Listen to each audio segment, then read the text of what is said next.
You ever notice how Glock guys act? Bring up anything else, and they puff up like you just insulted their mother. In 2025, that's still the case. But here's the twist. There are pistols out there right now making Glock owners sweat. Guns they don't want to talk about, guns they hope you don't notice, because deep down, they know these handguns are cutting into their throne. This ain't some I hate Glock rant. Hell, Glocks run. They always did. But even kings get knocked in the jaw once in a while. And this year, oh, there are a few challengers that hit hard enough to make fanboys foam at the mouth. So buckle up, we're talking about handguns that make Glock loyalists mad, jealous, or downright nervous. And that's why they can't stop running their mouths about them.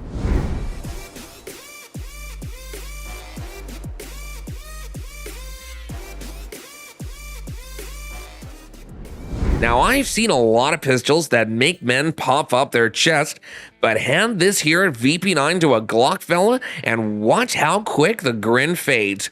First thing out of his mouth, a joke. Too fancy, too pricey, some European showpiece. He'll chuckle like he's got it all figured out, but you let him squeeze a few rounds off, and the air immediately changes. He goes quiet, eyes narrow, hands don't lie. He knows that iron just outshot his trusty Glock, and that truth sits heavy. See, boys like that don't get riled at garbage. They get riled when something cuts close to the bone. This pistol don't scream for attention, don't beg for praise. It just works. And when steel runs clean like that, it makes a man question the ground he's been standing on. That's where the hate comes from. Not from the gun itself, but the mirror it holds. So when you hear them barking online, spitting them out aftermarket and tradition, know this. Deep down, they're sore because the VP9 reminded them their king ain't untouchable. And that sting, that lingers longer than any bullet. Truth is, some thrones fall without a shot fired. I once watched a Glock fella damn near lose his temper over a Walther PDP. Didn't even fire a round yet, just saw the thing laid out and started flapping his gums. Too bulky, he said. Too sharp, he said. Truth was, he was already threatened by it sitting there staring back at him. That's how this pistol works. It don't need to shoot first to get under a man's skin. Then came the argument, him swearing his Glock was all a man would ever need. But the louder he talked, the more it sounded like he was trying to convince himself. Cause everybody around knew. Once the PDP starts barking, the paper tells a story his pride can't cover up. That's why the fanboys spit so much poison about it. They ain't defending the truth, they're defending their comfort. See, this pistol don't fit nice into their little fairy tale of perfection. It rips at it, tears holes big enough for doubt to crawl through, and doubt's what they really hate. And if that doubt makes them howl, just wait till they see the little carry piece that stole bragging rights right out of Glock's back pocket. Now listen here. Think about this iron. Folks think it's small, harmless, something to laugh about. But I've seen storms start small. A dark cloud over the ridge don't look like much neither till it breaks wide open. That's this pistol. Glock boys see it, they grin, they call it nothing. But that grin don't last. No, sir. Deep down, they feel it creeping. For years, they sat tall, acting like nobody could touch him in the carry game. Talking real proud about size and weight, same lines over and over. Then this little bastard shows up quiet, don't strut, don't ask permission, just takes the ground right out from under them. And that's what makes them loud now. Louder the fear, louder the bark. You watch close, you'll see it plain. Their words get longer, their voices rise, but their eyes tell the truth. No confidence in there, just worry. Worried that the throne isn't solid anymore. This piece doesn't holler and doesn't beg for attention. It just keeps rolling like a storm you can't hold back. And that's why Glock fanboys hate it, not because it failed, but because it reminds them they can. Too heavy, too damn big. Nobody carries that boat anchor. That's how he started. Voice high, hands shaking like he was arguing with ghosts. Didn't matter, nobody asked him. Glock on the bench, chest puffed, words spilling hotter than lead. That kind of noise tells you one thing. A man's pride just got caught, and he's bleating out in front of everybody. So what lit the fuse? Wasn't a misfire, wasn't some cheap trick. It was the Shadow 2 Compact. Slow, steady, 5 shots chewed the center clean like a buzzsaw through pine. Paper don't lie, brass don't lie. That pistol carved proof the whole room could see, and he knew it. That's why he barked louder, to drown out the silence swallowing him. Called it overpriced, too chunky, said it didn't belong in real carry. But his eyes betrayed him. He couldn't look at the target without getting all red like he's been slapped. Truth is, rage that loud ain't about the gun itself. It's about watching your crown slip one hole, one racket wound at a time. And the harder he barked, the clearer it got. The Shadow didn't just win, it stole his damn voice. Silence. That's what hit the room when the target rolled back. Center chewed ragged, 5 holes so tight it looked like one wound. Nobody clapped, nobody laughed. Just the sound of brass still rolling on the floor. You could feel the pride draining out of the Glock crowd like blood from a cut. They hadn't expected it. Hell, they'd bet a jam. Some even smirked when the pistol hit the bench. Ruger Max 9, cheap carry piece, starter gun for folks too broke for real steel. That's what they told themselves. Pride's really good at making up stories. But when that iron barked, every excuse they had cracked. Shots ran straight, steady, meaner than anyone gave it credit for. Paper don't lie, and when the truth stared back at them, their mouths scrambled. Too cheap, won't last, ugly as hell. Their voices rose, but it was just noise trying to cover shame. Hate like that don't come from failure, it comes from being humbled. From watching a budget pistol carve proof that money don't buy respect. And if this little low-born Ruger can freeze a room dead quiet, the next pistol's gonna make him choke loud enough for the whole damn range to hear.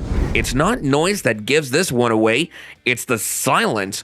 Watch a Glock boy when a Canic Meti hits the line. Mounts run it first. Turkish toy, knockoff plastic, waste of steel. But as soon as that trigger breaks, they go quiet. Eyes track every shot, jaw tight. Silence doesn't lie. That's the sound of a man realizing his $1,000 pride just got outshot by a pistol half the price. They'll never say it out loud. They'll scoff, look away, start muttering about heritage and aftermarket. But their hands stay on the table, not reaching for the target. That's shame eating them alive. The Meti don't strut, don't crow. It just stacks whole, one on top of the other, until the room feels heavy. And when the paper comes back clean, it ain't applause you hear, it's teeth grinding. That's why Glock boys choke on this one. Not because it failed, but because it proved the crown can be bought for cheap. And cheap cuts way deeper than any bullet. Jealousy's a poison, and I've seen it rot men quicker than lead. That's why this Canic sticks it in their throat. There's a certain hush when a stranger rides into town. Folks stop what they're doing, glance up from their work, whisper under their breath. That's how the echelon showed up. Ain't been around long, but the folks already feel it in their bones.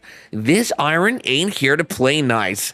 First time it laid down at the line, Glock boys near rolled their eyes clean out of their heads. Called it unproven, called it a gimmick. Said it don't belong standing shoulder to shoulder with their perfect pistols. But the louder they talked, the clearer it got. They weren't sure at all, they were nervous. Then it spoke. Steel cracked sharp. Target came back mean. No stumble, no stutter, no apology. Just iron talking like it was born for the fight. Silence followed, long and heavy.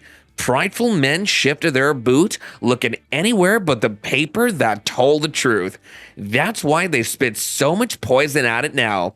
They ain't hitting a pistol, they're hating what it means. New blood riding in, demanding respect, threatening a throne.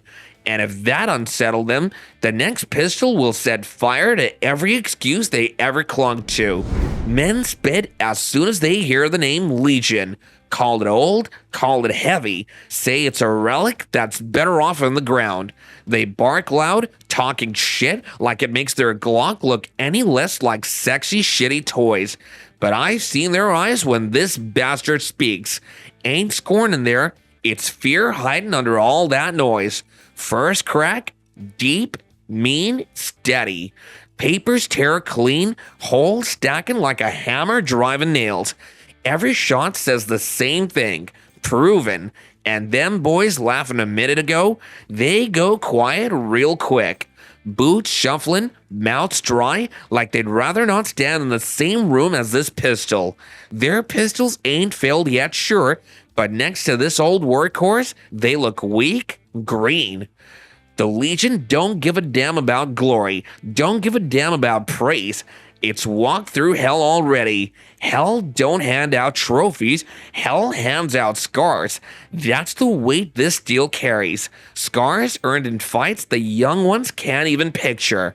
And that's why Glock fanboys hate it so goddamn much. Not 'cause it's weak, but because it's proof.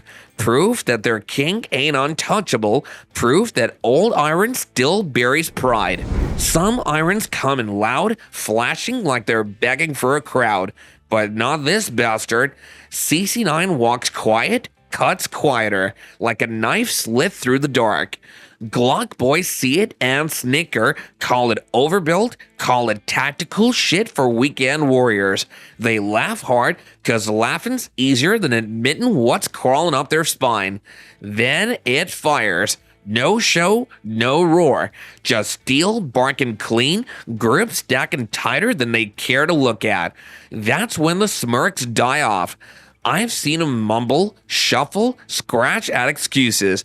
Ain't practical, ain't for real carry. Same tired lines over and over, but their voices crack 'cause the truth already cut deep.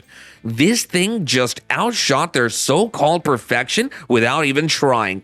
Men don't fear a loud gun, they fear the quiet ones. CC9 don't shout, it just proves. And that's worse, because a pistol that don't need applause, don't need permission to take the throne.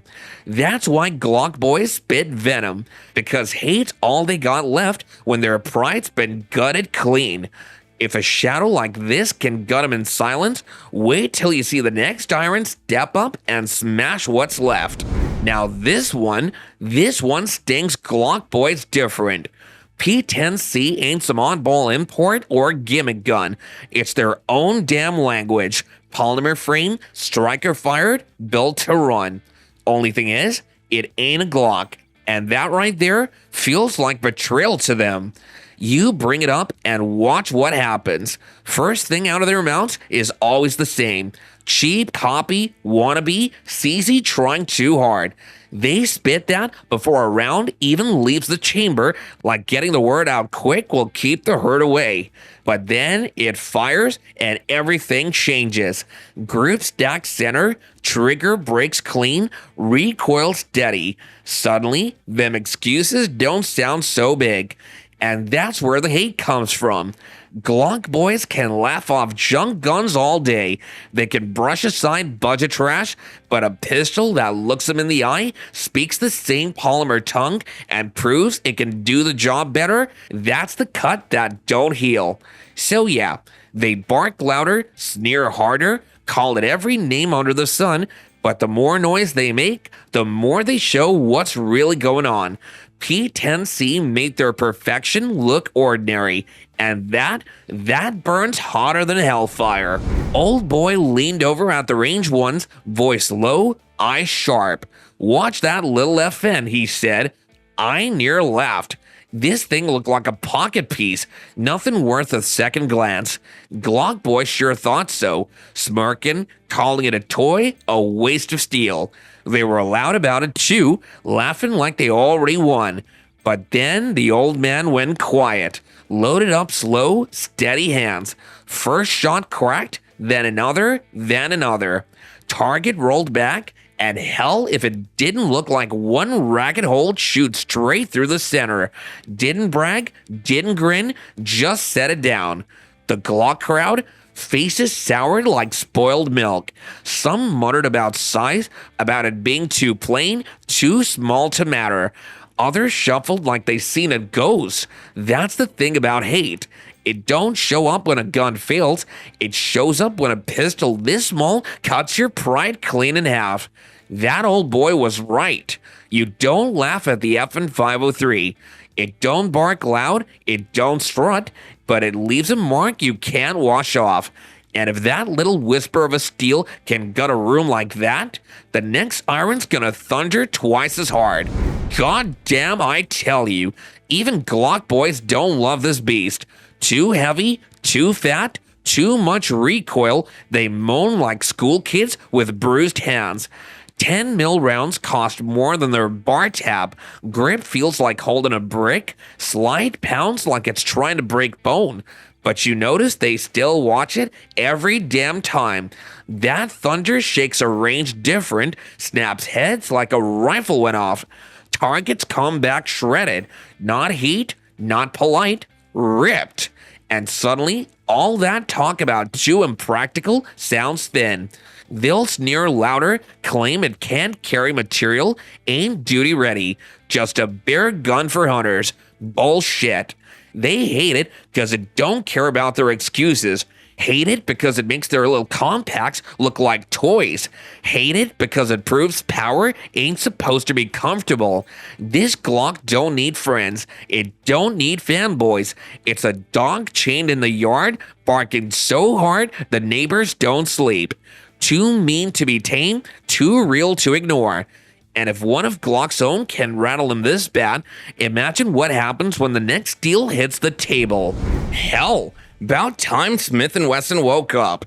For years, the Glock crowd laughed, called the M&P line plastic trash, budget filler, cop gun for departments too broke to buy real steel.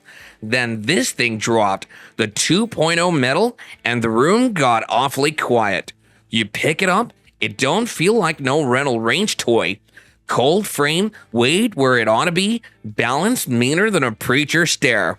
Glock boys try to hide it, but they know this is the pistol they wish their king grew into.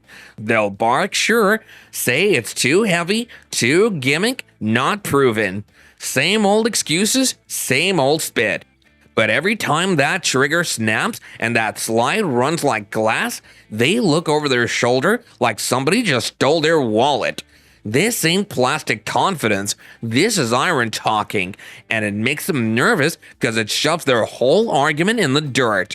Hate like that ain't casual, it's personal. And if a Smith can claw its way back from the grave to shake the throne, then that so-called bonus pistol, that one will tear the crown clean off. The old 92. Some call it clunky, too big, too outdated, but the truth, it's still kicking holes clean through the middle while their plastic princes keep changing clothes every other year. Whole generations of soldiers and cops ran the steel beast before Glock was even a whisper in the room. That history don't wash off no matter how many gen numbers you stamp on a slide. I've seen fanboys spit the same lines, heavy, old, irrelevant. But when that hammer falls and the slide runs like glass, there's a respect that leaks out of their eyes even as their mouths keep barking. Hate like that ain't about flaws. It's about jealousy, about knowing they'll never shake a legend that earned its scars the hard way. And if Steel this soul can still rattle a king's throne, well, what else is there to say? Maybe the throne was never as ready as they claimed. Now here's the part Glock boys don't want to hear. Hate don't stop a pistol from running. Every Iron Eye showed proved it belongs in 2025, whether the fan club likes it or not. Some earned respect the hard way, others bullied their way in with pure performance. So I'll throw it at you. Which of these would you actually holster over a Glock, and which one's just all smoke and mirrors? Don't duck it. I'll be in the comments, and I don't mind a fight. I'm Steve, and remember, loyalty's fine, but blind faith will get you burned. Trust the pistol that proves itself. And if you think this list stunk, wait till the next one. I'm digging into the guns Glock boys swear by and showing which ones crumble when the truth hits. See you then.